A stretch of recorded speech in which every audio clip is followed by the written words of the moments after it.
Hi, this is Eric Martin with BoardGameGeek. I'm here with Stephen Bonacor from Stronghold Games. How you doing? We're here, we've got My Village and Animals on Board in front of us. Why these two games? Very different games. Yes, different games, but co-productions with Eggert Spiele, which you've announced a deal with in terms of being a partner, North American partner for their future releases. That's exactly right. So I thought maybe we just talk a few minutes.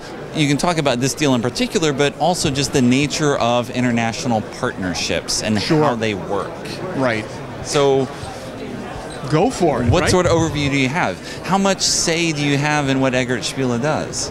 You know, what sort of feedback do you give them as they're doing things, or is it more just you trust what they do? And with a company like Eggert Spiele, it's definitely a matter of I trust and love their games, and I know that everything they bring out is completely vetted. Now, I have strategic partnerships with other companies. Right. Artipia. You did 504 with 2F Spiele and not quite a strategic partnership, though. I would like to engender that, get it even bigger. But with Artipia games, right? I mean, with the entire Among the Stars line, I'm doing all of those Among the Stars games. But there are games that they are going to do that I'm not going to do. But I'm their first choice of doing games. Right. With Eggert Spiele, I've committed to doing all of their games because they are that keen on picking amazing games. And they pick games as varied as a game like Animals on Board, which is a Spiel des Jahres weight game, family game with some really nice decisions, and big gamer league games like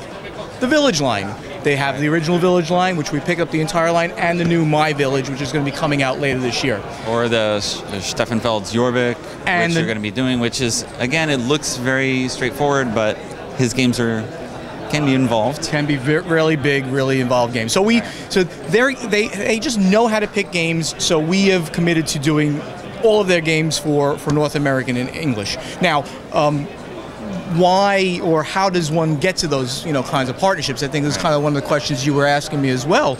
And it's simply being there and cultivating those relationships. I mean, I go to Essence specifically to do that, to cultivate great relationships and to prove to them that I can manage their product line, in places that they don't have reach. Right. And it's not a strategy for every company.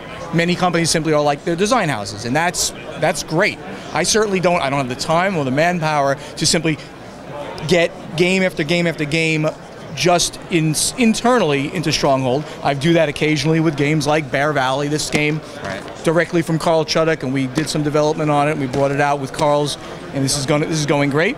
But I do a lot of these co-publications because I want to bring more of those games out that would not have the reach into the United States and North America and the rest of the world, because PSI, which is the booth that we're in here at New York Toy Fair, they give me reach across the world. So any place I can sell that Eggert doesn't, have another partner, I'll be selling these games in English. All right. What else in there? Do you know what's coming in advance? So you talked about, you sent out a press release about Great Western Trail and Jorvik as sort of, these are new things. We don't have samples. We have nothing to show here. Nothing. I mean, I don't have them here or anything like that. I've seen what you've seen, a little more than that I've seen, and they've told me about other things that are happening this year as well. So those aren't the end of the games I'm going to be having, but year over year, since they've been hitting such great marks with their games, I'm going to be doing those lines. The entire line of games that they bring out, to me, just makes sense. Okay. So, and there'll be more this year, just not just the Village line and Animals on Board, Jorvik, and Great Western Trail. There's a couple more coming out by the end of the year as well. Okay. What about in Stronghold in general? What other partnerships? So you've got Artipia, you get some lines there, you've got some originals. We have, for partnerships, like I said, we have Artipia, we have Spielworks, and we've got a bunch of things that we haven't announced with Spielworks that are in the works. Those are the big ones that we're working on right now, and there's plenty of other internal games that I haven't announced that I really can't, that'll be Gen Con and Essen releases. I mean, Spielworks is interesting just because, of course, Uli's philosophy is pretty much, I'm going to print 1,000 copies and I'm done. And that's it. And if someone wants to license it, great. Otherwise, next game. That's a really unique model, and he and I really get on really well. Again, making the relationship with him a couple of years ago has been great. And La Granja has been a fantastic success for me. Right. It's pierced through the number 100 on BoardGameGeek now. It's my highest rated game. It's doing very, very well. It's in its second printing.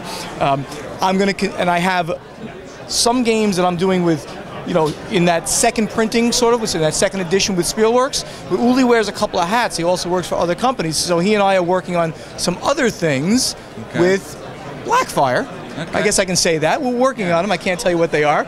But we'll have some other games that'll come out under the Blackfire and Stronghold label as well. Okay. So you can kind of say there's a very, very strong partnership there, as well. And I guess, again, this is drawing on the strength of the distribution network that you've set up here. That's you right. have relationships with distributors, you have contacts that are hard to get into. I mean, I've talked with other publishers from Europe who then try to come in here on their own. Yes. And if you're coming from scratch, it's kind of like, we don't know you. Right, exactly. I mean, there's so many games that are released now. I mean, every month, and Really? especially then. Really? Can you imagine that?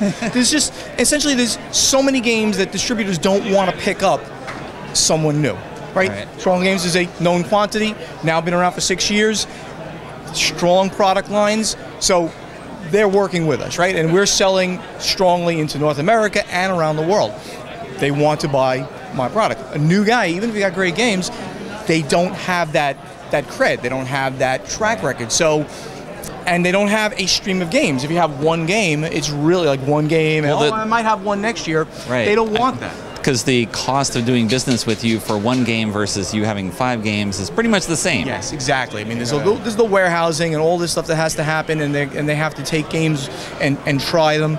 So they don't want to just set up these new relationships unless it's a new relationship with somebody else who's been proven maybe in Europe, and now they're bringing the games and they're going to sell them. So we're in a good position because of our relationships with people, and because I've proven to them that I can sell thousands of their games, so they're happy to be partnering with us. And it's been a great run, and it's going to continue to get even better, no doubt. What about going the other direction? So if you look at Space Cadets or something like that, do you have license deals or in the works? Is this something that's also going out? I have it. For instance, I do Survive, Escape from Atlantis with Asmodee. Oh, it's a pretty good company. They're right across here. There's a huge space right across. So that's the biggest deal I have. I license Diamonds out in Chinese. I don't do a lot of it in that direction because it's a lot of work to get that done, and again, not having enough time to do all of this and do that too. So I will guarantee I will be doing more of it in the future. It's just that it's a risk-reward thing, or a time, and time is money and risk. Right. It's the amount of time I have to spend on doing that and getting those things ready to go out to somebody else. It takes a lot of time and contracts. So I've done less. More will happen, but really the flow of games is from the European and Asian publishers to me to get those out. That's more of really what the gamers want anyway. In most cases, especially the English-speaking gamers, they want to see those games from Europe coming to the English-speaking countries. So it's easy, I guess, to say, make a deal for Survive with Asmodee. They've got history, they got reputation. You don't have to worry. So who is the Chinese partner with Diamonds, and how did that come about? I mean, personally, I have to say my knowledge of the Chinese market is, almost nothing. I hate to say it. Right. The company's Broadway Toys, and they have a printing facility as well as called Longshore. And how did that come about?